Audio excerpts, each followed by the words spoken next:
Hi, meteorologist Rich Marriott, and another beautiful morning around western Washington. We've had some great sunrises out there and still seeing plenty of sunshine. Checking out the Granite Falls High School camera, you can see nothing but sunshine there. They had a little frost on the playfields earlier today, as we did see places getting down close to the low 30s, even a few upper 20s around, but overall a few degrees warmer than what we've been in recent days, and we're going to continue that trend upward over the next couple of mornings. Looking out for our Queen Anne Tower cam, seeing one little deck of clouds moving through. We're seeing our onshore winds start to pick up in advance of a weak front that's going to be moving in later on today. And you see there in Tacoma, looking out towards Mount Rainier, it's still looking pretty cloud free, though you're starting to see a few high clouds beginning to push their way in, which is a early warning sign that things are about to change a little bit. Nothing too extreme though. Out towards the coast, well, even more of an early warning sign. We've got the low clouds that are pushed in from off the coast with that onshore flow, and we'll see a chance of that showers developing as we head towards late tonight. You can see those temperatures this morning,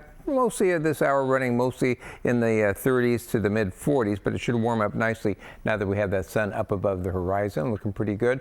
The first alert 7-day forecast does call for basically increasing clouds today, so overall partly sunny and that chance of a shower moving in late tonight. Not going to be much in it. In fact, it's going to dry out pretty quickly tomorrow. However, as we head into the weekend, a pretty strong cold front moves in later in the day on Saturday and moves through Puget Sound on Sunday morning, and that is going to give us a pretty good round of rain and also lower snow levels up in the mountains before we dry just a little bit and start to warm back up again as we head into the first part of the week. Satellite image does show that high pressure we've been talking about this week still sitting over us, but it's weakening and moving on to the east. This front, which looks like it may have some precipitation, it doesn't really have much. It's mostly high clouds, but as that pushes in later today, we are going to see the clouds move in. We'll see that chance of a shower moving in for most of Puget Sound after about 9 to 10 o'clock this evening, so won't impact the playoff game that's going to be happening a little bit later on today. And back here farther out in the Pacific, there's a big low out there. We're going to see a pretty good system develop as we head towards later tomorrow. It's going to be pushing into Puget Sound with increasing rain as we head towards Saturday afternoon. Then it looks like the rest of the weekend is going to be pretty wet overall. Looking at a computer model, you can see we look at today, we have that little weak system moving in later on, and there right first pitch tonight is at 5:33, and you can see we've got a few showers kind of scattered mainly to the north, but it does look like during the game we're going to really see them get as far south as Seattle. You see it around 10 o'clock. It should be wrapping up before that, and the shower's still a little bit to the north of us, so probably won't have any effect on the playoff game today. And then as we head towards Friday, you can see a few morning showers. Those go away. Should see some sunshine as a little bit of high pressure moves into the area.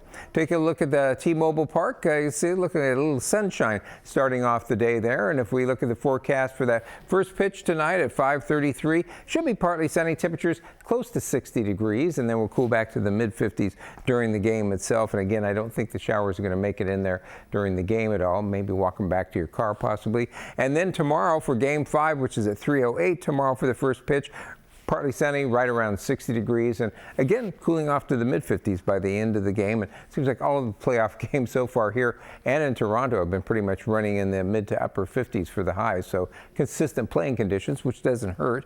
Looking up in the mountains, you can see we've got a few high clouds drifting in, but a pretty good looking day in the mountains. If you want to get in a little bit of late season hiking, see things not really much in the way of any snow at this point, so get up there, and a lot of things will be warming up this afternoon with a temperatures getting into the low 50s. Down here in the lowlands, sun this morning, increasing clouds this afternoon. That chance of a few showers moving in again after about 9 to 10 o'clock tonight around Puget Sound. We'll be looking for highs today pushing that 60-degree mark. Few morning showers and partly sunny tomorrow. Temperatures again in the upper 50s to near 60 degrees.